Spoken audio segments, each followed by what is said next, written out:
안녕하십니까. 더부영원 여러분, 국가공인 청소년 상담사 3급 필기시험 대비를 위한 네 번째 과목, 오늘 7번째 시간입니다. 학습 상담이론 7번째 시간으로 교재 위치는 59페이지 제일 상단입니다.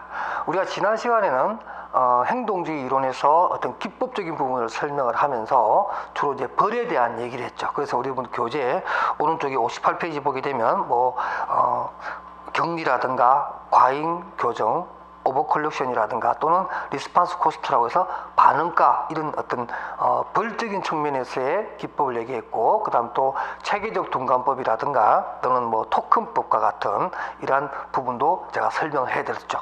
이번 시간에는 그러한 또 벌과 또 대비되는 여러 가지 또 인지적 접근에서의 기법들을 한번 살펴보도록 하겠습니다. 첫 번째 59페이지에 나오는 제일 위에 나오는 모델링입니다. 말 그대로 이제 반두라와 같은 이런 인지적 접근의 내용을 행동주의로 도입한 이런 학자들이 많이 주장하는 건데, 인간의 학습이라고 하는 것은 단순한 무슨 무조건 자극 또는 조건 자극, 벌, 강화 이런 것이 아니라, 그뿐만 아니라 모델링이라든가 관찰 학습을 통해서도 인간의 행동은 변화가 가능하다, 그런 입장에서 나온 기법들이죠. 그래서 모델링이라든가 그 다음에 주장훈련이라고 해서 적극적 훈련입니다. 그러니까 인간의 능력을 좀 더 긍정적으로 보는 거죠. 인간은 스스로 자기의 어떤 그런 마인드 컨트롤과 같은 이러한 과정을 통해서 얼마든지 행동에 변화를 가져올 수 있다, 이렇게 보는 것이고요.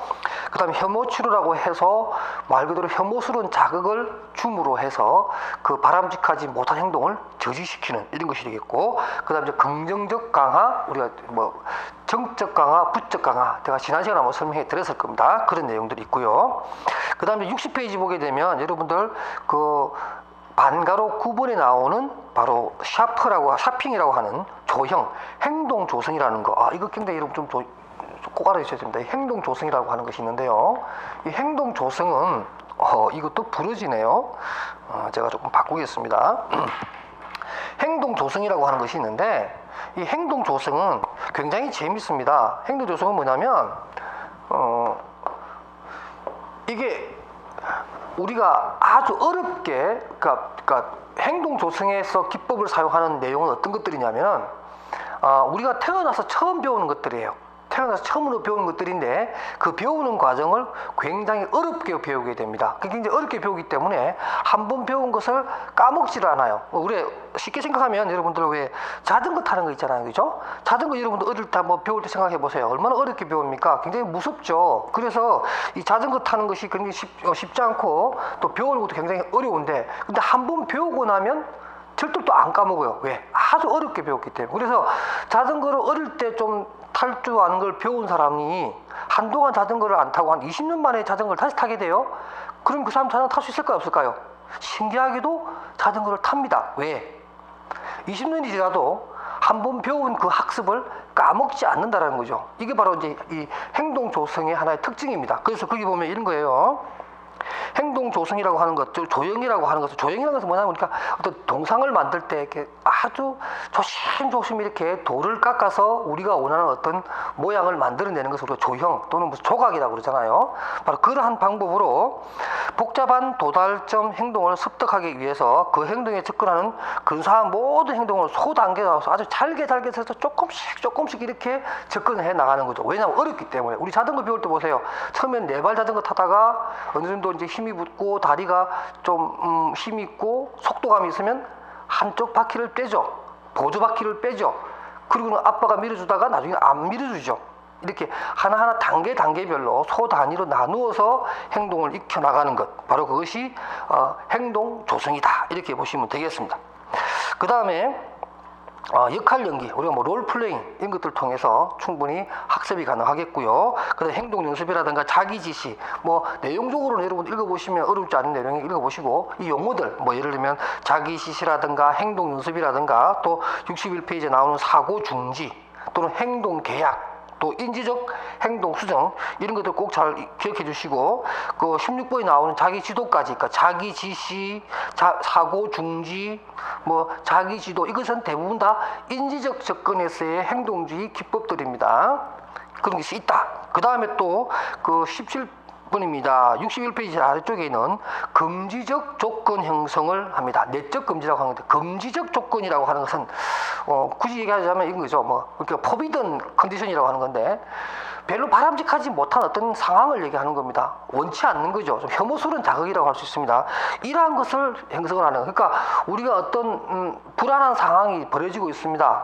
불안한 상황이에요. 근데 그 불안한 상황에다가 더 큰 불안을 엎어버리면 원래 가졌던 불안이 없어지는 거죠. 우리가 뭐죠? 주사 맞을 때 이게 궁뎅이 주사 맞을 때 아프잖아요. 그럴 때 우리 간호사들이 어떻게 하죠? 주사 주기 전에 동시에 뭐죠? 손바닥으로 궁뎅이를 찰싹 때리잖아요. 그렇죠? 그러니까 주사기의 아픔보다 더 자극적이면서도 더 아픈 궁뎅이를 찰싹 때리는 이러한 금지적 조건을 형성을 해서 우리가 원래 가졌던 그 공포감을, 불안감을 없애버리는 이런 것 갖다 바로 금지적 조건 형성이라고 합니다. 바로 이런 내용들이거든요. 그래서 어떤 불안을 계속 가중시키고 해서 다른 어떤 긍정적인 강화 없이도 불안이 없어져 버리는 거죠. 궁뎅이 착착 때리는 거나 주사를 주는 거나 둘 다 불안 요소가 아픔이에요. 그런데 다른 불안을 계속 가중시킴으로 해서 내가 원래 가졌던 불안이 사라져 버리는 이러한 것을 바로 여기 보면 금지적 조건 형성이라고 하는 내용입니다. 꼭 기억해 두시기 바랍니다.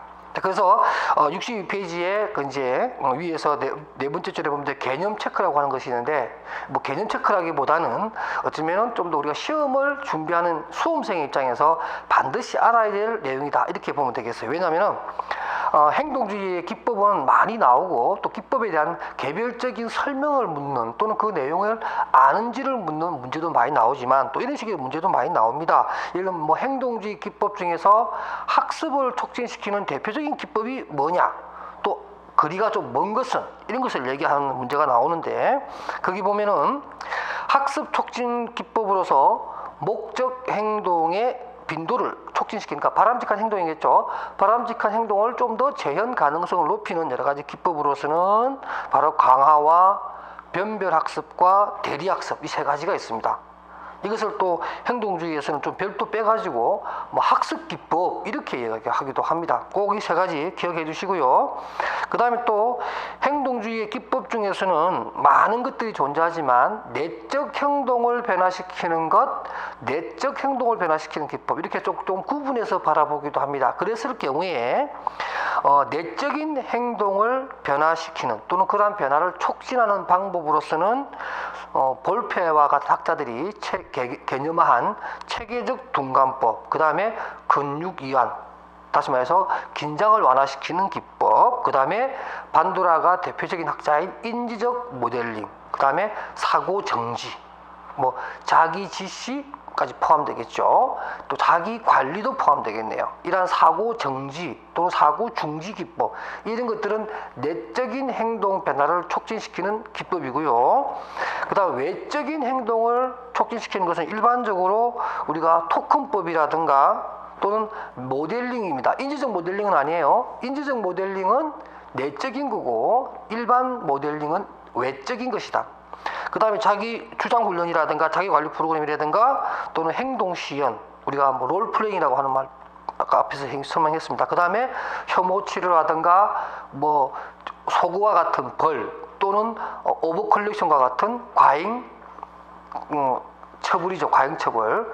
이러한 과잉 치료 같은 이러한 것들은 외적인 행동을 변화시키는 기법이다. 이렇게 구분해서 여러분들이 꼭 알아두셨으면 좋겠습니다. 자, 이렇게 해서 우리가 거의 3시간에 걸쳐서 행동주의 이론에 대해서는 좀 정리를 해봤습니다. 행동주의는 굉장히 기법 중심이니까 기법 하나하나에 대해서 여러분들이 용어도 정확하게 좀 알아두시고 시험에 잘 나오는 체계적 둔감법이라든가 또는 인지적 모델링이라든가 또는 학습 기법, 우리가 일반적으로 말하는 관찰학습, 이런 것들은 그 단계까지도 학습을 좀 해주셨으면 좋겠습니다.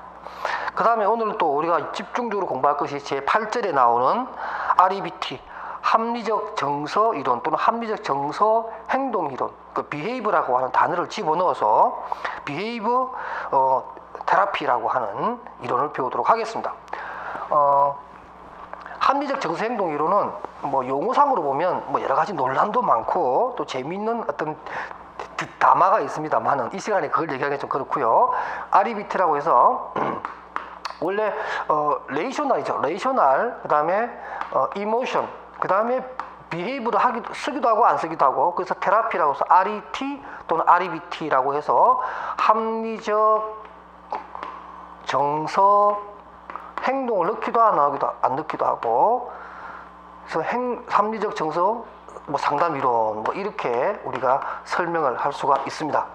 이 이론의 가장 대표적인 사람이 바로 이제 앨리스라고 하는 분인데요. 이 앨리스라고 하는 학자도 사실은 출발점이 행동주의입니다. 행동주의인데 이분은 이런 얘기를 하는 거죠. 행동에 있어서 옳은 행동을 가져오게 하려면 올바른 학습을 통해서 행동을 수정할 수 있다. 이것이 행동주의의 기본 구조입니다. 그런데 이분은 그런데 거기에서 어떤 그걸 느낀 거죠. 소구 현상 같은 거예요. 그럼 학습을 잘 시켰으면, 잘된 학습을 했으면, 좋은 뭐 굿이라고 또 굿 학습이라고 했다. 좋은 학습을 해줬으면 이 사람 앞으로 좋은 행동을, 굿 행동을 하겠죠. 그러면 이제 끝난 것이어야 되는데, 또 어느 정도 시간이 지나면 이 좋은 행동이 또다시 나쁜 배드 행동으로 가더라는 거죠.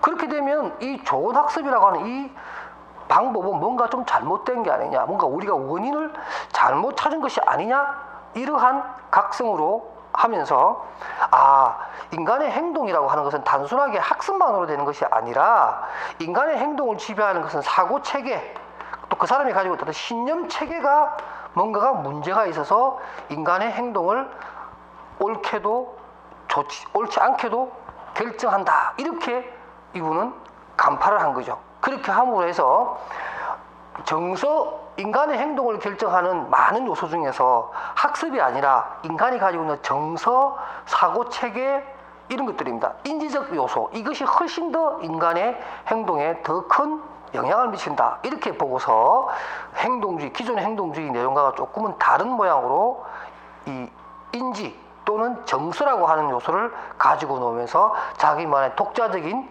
이론 체계를 가져온 게 바로 REBT 이론입니다. 그러면서 그 62페이지 REBT의 정의에 보면 제가 조금 전에 설명해 놓았던 그런 얘기를 하면서 세 번째 보게 되면 인간의 행동을 또는 인간을 이해하는 데 있어서 핵심이 되는 것은 바로 인지, 코그니티브라든가 이모션, 정서라든가 또는 행동, 이 세 가지가 결부되어 있다는 것. 단순한 학습이 인간의 행동을 결정하는 것은 아니다. 이런 착안을 두었다는 얘기가 나오고요. 그러면서 REBT는 강조하는 몇 가지 기본 원칙인데 첫 번째가 뭐냐면 인지입니다. 인간의 행동이나 인간의 정서를 결정하는 것은 바로 그 인지라고 하는 것이 굉장히 중요하더라. 인지가 인간의 행동을 어떤 결정하는 첫 번째 원칙이더라. 그럼 또 두 번째는 뭐냐면 역기능적 사고는 정서적 고통의 핵심적인 요소이더라. 그러니까 역기능적 요소, 다시 말해서 인간이 어떠한 사고체계, 어떠한 신념을 가지고 있냐, 다시 말해서 역기능적이니까 비합리적 신념 같은 거죠. 비합리적 신념이 있다면 그것이 인간의 어떤 행동 내지는 인지의 어떤 원인이 되더라. 이렇게 설명을 하는 것이고요.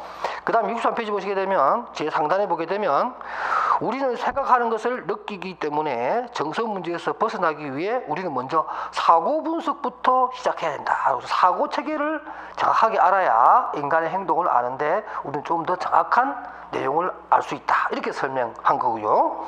그럼 4, 5, 6입니다. 읽어보시면 되고요. 6번에 보게 되면 원칙 6입니다. 당시적 신념도 바뀔 수 있다. 이게 굉장히 중요하죠. 이게 없으면은 이 상담 이론이 성립되지 않는 겁니다. 그러니까 당시적 신념이라고 하는 것은 뭐냐면 그 사람이 어떤 바람직하지 못한 행동을 하게 된 바람직하지 못한 신념이죠. 그러한 그 신념도 바뀔 수 있어야 우리는 상담을 통해서 그 행동을 교정할 수가 있잖아요. 그죠? 이러한 원칙들을 6개를 두고서 자신의 이론을 전개해 나갑니다. 이 REBT의 인간관 참고로 한번 보시고요. 그 다음에 이제 그 밑에 보면 뭐 비합리적 신념과 정서적 혼란 이런 걸 설명을 하면서 도대체 합리적 사고라는 것은 뭐고 또 비합리적 사고는 뭔가, 둘 사이에는 어떤 차이점이 있는가 하는 것들을 또 앨리스가 또 친절하게 설명을 해 나갑니다. 그래서 거기 보면 논리성과 그 표있죠. 논리성과 현실성, 실용성, 융통성, 파급 효과 이렇게 구분점을 잡아주고 각각 합리적 사고와 비합리적 사고를 구분해 놨습니다. 예를 들면 논리적 입장에서 보면 합리적 사고는 논리적 모순이 없지만 비합리적 사고는 모순이 있고, 또 현실적인 기준에서 보면 합리적 사고는 경험적 현실과 일치함으로 해서 어떤 뭐라 할까요? 뭐 오버하는 경우가 없는 거죠. 그러니까 무슨 망상이라든가 뭐 없는 불안을 과도하게 불안을 느낀다든가 뭐 이런 것들이 없다라는 거죠. 그러나 비합리적 사고는 경험적 현실과 일치가 되지 않기 때문에 망상이라든가 과대 망상 또는 어떤 무슨 과잉 일반화와 같은 조그만 일을 크게 본다든가 아주 또 굉장히 힘들고 큰 일을 사소한 일로 본다든가 이러한 현실적 상황에 대해서 불일치를 가져오는 것, 이것이 바로 비합리적 신념의 특징입니다. 그런 내용을 쭉 정리해놨는데 한번 보시면 되겠습니다. 그러면 왜 인간은 이러한 비합리적 신념을 갖게 되느냐 하는 부분에서 좀 우리가 또 의문을 갖게 되겠죠. 그래서 이 앨리스는 그러한 인간이 비합리적 신념을 가지게 되는 요인으로서는 세 가지 당위적 요소 때문에 그렇다, 이렇게 설명을 하는 겁니다. 당위적이란 말은 마땅히 그러하여야 한다라는 뜻입니다. 마땅히 그러하여야 한다는 생각 때문에 이 생각이 발전되어서 비합리적 신념으로 간다는 거죠. 그리고 이러한 비합리적 신념이 인간의 행동을 좌우한다, 이런 뜻입니다. 흐름을 여러분 아시겠죠? 그래서 64페이지 보시게 되면 제가 판서를 하지 않고 교재에 있는 내용으로 제가 설명합니다. 요거는 교재가 더 낫습니다. 당위적 사고라고 하는 것은 요구에 의한 표현으로 드러나는데, 우리가 일반적으로 영어로 보면 must, have to 이런 거 있잖아요. 여러분, 반드시 뭐뭐 해야 된다, 그죠? 그다음 should be 이런 것들입니다. 그래서 이러한 앨리스는 이러한 절대적이고 당위적인 사고가 인간의 문제를 근원적으로 근원이 되며, 또 그러한 당위적 사고에 대한 정확한 이해가 인간의 행동을 이해하는데 첩경이다, 지름길이다, 이렇게 설명한 겁니다. 그러면 이러한 당위적 사기도 또 당위적 사고가 되는 것도 세 가지가 있는데, 거기 보면 첫 번째 자신에 대한 당위입니다. 자신에 대한 당위가 아주 큰 사람은 비합리적 신념에 빠질 수 있다는 거죠. 자신에 대한 당위는 뭐냐면 자기 자신을 올가매는 겁니다. 나는 뭐 훌륭한 사람이 돼야 되고 공부를 열심히 해야 되고 좋은 대학에 가야 되고 나는 남한테 무시당해서는 안 되며 나는 그래도 남들보다는 잘나야 되며 이런 것들이죠. 나에게는 끔찍한 일이 발생해서는 안 되며 나는 엘리트 코스를 밟아서 이 세상에서 출세해야 돼. 나에게 불행한 일은 일어난다는 것은 있을 수 없으며 나에게는 오로지 좋은 일만 일어나야 돼. 그야말로 자기를 중심으로 세상을 보는 그런 사람이죠. 그래서 나는 반드시 훌륭한 일을 수행해내야 되며 다른 사람부터 인정도 받아야 되며, 만약에 그렇지 못한 경우에는 너무나 끔찍하고 이건 있을 수 없는 일이다. 세상 전체가 불행해지는 거죠. 이런 사고체계가 강한 사람은 한 번 실패에 또는 한 번의 좌절에 그야말로 끔찍한 행동을 해버리는 이런 사람들이라는 뜻이죠. 그 다음 두 번째가 뭐냐면 타인에 대한 당위입니다. 타인에 대한 당위는 사람과의 관계성에서 마찬가지인데요. 타인은 반드시 나를 공정하게 대해줘야 되며 내가 그렇게 해줬으니까 너도 그래야 된다, 이런 거죠. 그러니까 이런 거죠. 나는 부모니까 자식으로부터 존경받아야 된다, 이런 생각이고, 너는 내 자식이니까 내 말을 들어야 돼, 이런 것들이죠. 관계성에서 자기 중심으로 생각하는 겁니다. 또 우리가 남녀간에 사랑하는 남녀간에 하는데 길거리에 지나가는 어떤 여자를 쳐다봤다, 어떤 잘생긴 남자를 쳐다봤다, 그러면 너는 내 애인이니까 나만 쳐다봐야지 왜 다른 남자를 보냐, 왜 다른 여자를 보냐, 이렇게 얘기하는 거죠. 그래서 어떤 타인에 대한 당인, 나는 내 애인이니까 애인으로서 사랑하는 사람으로서 내게 어떤 그게 걸맞는 부합되는 대접을 받아야 돼요. 그런 것을 받지 못할 때는 굉장히 사고체계가 다시 꼬이면서 그야말로 엉뚱한 쪽으로 상상을 해버리는 이것이 굉장히 강한 그러한 당위를 얘기합니다. 그 다음에 세 번째가 세상에 대한 당위 또는 컨디션이라는 단어를 씁니다. 조건에 대한 당위입니다. 마땅히 그러해야 된다는 거예요. 그건 뭐냐면 세상의 모든 조건들이 나 중심으로 돌아야 될 뿐만 아니라 그 조건이 맞아야 된다는 거죠. 내가 어떤 사회적 위치, 우리가 보통 소셜 포지션이라고 하는 건데, 그런 사회적 위치를 가졌을 때 그 사회적 위치에 맞는 뭔가 대접이 있어야 된다는 거죠. 내가 사장이고, 내가 교수고, 사회지도급 인사고, 내가 국회의원이고, 내가 뭐고, 이럴 경우에 그런 합당한 대접을 받지 못하는 것에 대해서는 굉장히 분노하고 무시당한다는 느낌이 있죠. 그러니까 예를 들면 나는 사장이니까 뭐 내 방은 따로 있어야 되며 내 방에는 뭐 이렇게 이렇게 뭐죠? 이렇게 카페트가 깔려 있어야 되고 아침마다 비스가 신문도 다 갖다 줘야 되고 기사가 달려 있어야 되고 뭐 이런 것들이 안 맞으면 그것으로 인해서 사고가 좀 더 부정적인 사고로 막 발전을 해서 오해를 한다든가 과대망상을 한다든가 자기 비하를 한다든가 아니면 사람들에 대해서 아주 공격적인 언어를 사용한다든가 뭐 이런 것들이 바로 조건 또는 세상에 대한 당위입니다. 이 세 가지 당위는 사실 이 자체만으로 문제를 일으키지는 않아요. 뭐 그럴 수 있죠. 그럼 뭐 자기 생각이 그렇다 그러면 자기는 뭐 잘났고 절대로 실패해서는 안 된다. 그렇게 생각하면 뭐 그렇게 생각하라 이렇게 하면 되는 거죠. 그런데 이 세 가지 당위가 그 다음 단계로 전개가 됐을 때 문제가 생기는 거예요. 어떤 거냐면 그 이제 64페이지 가운데 보면 당위적 사고에서 파생되는 사고입니다. 그래 이런 당위적 사고가 과장적 사고를 한다는 거죠. 지나치게 확대 해석해 버린다든가 조그만 일을 침소봉대 크게 생각을 해서 조그만 일인데도 불구하고 큰일 났어. 어떻게 나에게 이런 끔찍한 일이 생겨났지? 야 있을 수 없는 일이야. 이거 뭔가 잘못됐어. 나를 무시하는 태도야. 뭐 이런 것들이죠. 아니면 뭐 내가 조그만 걸 뭐 잘못한 것 같고도 야 이번에 이 일을 실패했다는 것은 앞으로 우리가 할 큰 일도 제대로 안 될 거란 얘기인가 보다. 우리는 더 이상 이 일을 할 필요가 없다. 뭐 이런 식으로 해서 전혀 다른 어떤 바람직하지 못한 어떤 결론을 내려버리는 이런 것이고요. 그 다음 이제 자질의 불포 형성 이런 것들입니다. 그러니까 이게 뭐냐면 우리가 살아가 보면 실패할 수 있고 좌절할 수 있고 안 될 일이 생길 수 있습니다. 그럴 경우에 우리가 툭툭 털어버리는 체념의 미학도 필요한 거거든요. 이번에 안 됐으니까 좀 더 열심히 해서 다음번엔 잘해보자. 이번엔 재수했지만 좀 더 열심히 해서 좀 더 좋은 대학 가보자. 또는 이번에 내가 직장에 실패했지만 좀 더 잘해보자. 이게 마찬가지예요. 청소년 상급 상급 뭐 그런 일이 있어서는 안 되겠지만 예를 들면 이번에 내가 시험을 치는데 안 됐다. 안 될 수 있는 거예요. 내가 열심히 공부하지 않았거나 아니면 내가 정말 예상하지 못했던 어떤 문제들이 많이 나와서 실패할 수 있죠. 그래서 툭툭 털고 그리고 다시 새롭게 도전하는 그런 마음이 필요하고 그런 사람이 건강한 생각을 가지고 있는 사람인데 그게 안 될 수 있다는 거죠. 자질의 불포 형성. 자질하는 것에 대해서 받아들일 수 없다는 거죠. 이런 일이 생기면 이제 그 사람은 올바른 사회생활을 할 수 없다는 거예요. 마지막으로 또 인간 가치의 총체적 비하가 생길 수 있습니다. 그러니까 어떤 사소한 일 하나를 가지고서 자기 전체를 비하해 버리는 거죠. 자기가 부모님 말을 조금 듣지 않아서 사고가 조그만 게 났어요. 그럴 경우 이 아이가 이 청소년은 어떻게 생각해요? 야, 내가 이런 사소한 부모님의 지금 어떤 말도 제대로 듣지 못해서 이렇게 일이 잘못됐는데 내가 좀 커서 어떻게 되겠느냐? 내가 커서 무슨 사람이 되겠느냐? 내가 이 수학 문제 이런 거 하나 제대로 풀지 못하는데 내가 세상에 나가서 사람 노릇 하겠어? 못할 거야. 이렇게 하면서 자기 자신에 대한 전체적인 가치를 다 폭락시키면서 더 이상 살아갈 의미나 가치가 없다라고 판단해 버립니다. 그러면서 끔찍한 일을 저지르기도 하죠. 뭐 이런 것들이 당위적 사고에서 오는 바람직하지 못한 신념 체계라고 할 수 있습니다. 자, 이렇게 해서 여러분들 세 가지 당위와 그 당위로 인해서 일어나는 또 연결되어서 일어나는 바로 파생된 바람직하지 못한 사고 체계, 과장적 사고, 자질의 불포 형성, 그다음 총체적 자기 비하 이 세 가지도 알아두시기 바랍니다.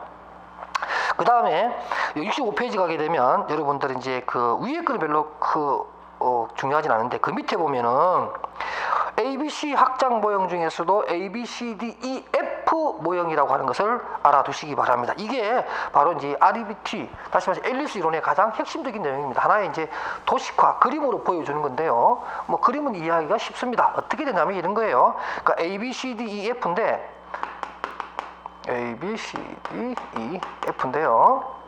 이 6개의 내용을 한번 살펴봅시다. 이번 액시던트 사고입니다. 하나의 사건이죠. 사고가 일어납니다.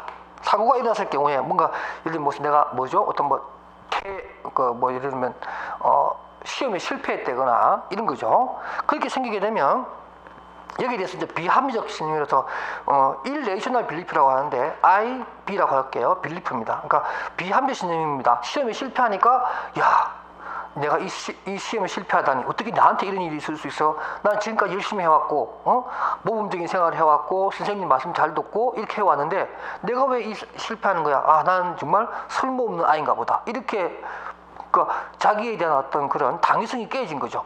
그러므로 해서 irrational consequence, 바람직하지 못한 어떤 행동, 뭐 자살이라든가 무슨 불안감을 느낀다든가 자살 충동을 느낀다든가 아니면은 자괴감을 느낀다든가 무기력증에 빠진다든가, 그죠? 이런 상황들을 설명할 수가 있겠죠.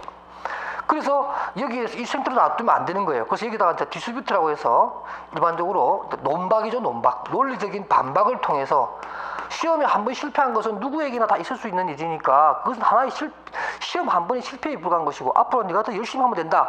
한 번의 실패가 인생을 다 결정짓는 것은 아니다. 그런 논리가 어디 있느냐 라고 하면서 바람직한 논리적 반박을 통해서 이 비합리적 신념을 깨버리는 겁니다. 그래서 앨리스는 이 깨는 장면을 크래시, 망치 같은 걸로 탁 깬다 이렇게 얘기를 합니다. 그렇게 함으로 해서 이 친구는 일레이셔널 빌리프가 아니라 레이셔널 빌리프를 갖게 되겠죠. 좀 더 합리적인 생각을 하게 되겠죠. 그러므로 해서 합리적인 결과로 다시 나아가게 됩니다. 그렇게 함으로 해서 이런 논박을 통해서 이 친구는 뭐 그림은 이렇게 되어 있습니다만 새로운 그러니까 레이셔널 빌리프를 갖게 되고 레이셔널 빌리프는 레이셔널 컨섹에서 바람직한 결과가 된다. 이렇게 얘기를 하면서 D까지 가게 되죠. 그 다음에 이제 생각을 바꾸면 사고를 바꾸게 되면 얼마든지 이러한 잘못된 결과를 피할 수 있다라고 하는 효과성, 이펙트라고 하는 효과성을 느끼게 됩니다. 이 사람이 그렇죠. 그리고 이 효과를 느낀과 동시에 F, 필링을 느끼게 됩니다. 새로운 느낌이죠. 이게 뭐냐면 어떤 우리가 인간의 행동에 있어서 사고체계, 내 생각, 내 신념이 논리적이면서도 합리적이라면 얼마든지 그러한 좋은 결과를 이룰 수 있다. 이렇게 생각을 먹을 수 있다는 거죠. 그죠? 그래서 그런 느낌, 필링을 갖게 된다라고 해서 바로 A, B, C, D, E, F의 과정을 그린 것이 바로 이 모형입니다. 그래서 여러분 이거 꼭 여러분들 알아두시고요. 도식은 별로 어렵지 않죠, 그죠? 그러니까 A, B, C, D, E, F에 관한 전반적인 전체적인 전개도를 여러분들이 이해했으면 좋겠습니다. 자, 이렇게 해서 이제 우리가 행동주의의 뒷부분과 또 REBT의 앞부분 도시까지 공부했는데요. 다음 시간에는 REBT의 상담 목적, 과정 또는 뭐 주요한 기법 이런 것도 좀 설명하고 이지적 접근에 관한 아론백의 이론, 그 다음에 또 윌리엄 그레스 현실요법까지 해서 이러한 상담 이론에 대한 전반적인 내용을 다 학습하도록 하겠습니다. 그래서 다음 시간에 또 기대를 가지고 저를 기다려 주시기 바랍니다. 고맙습니다.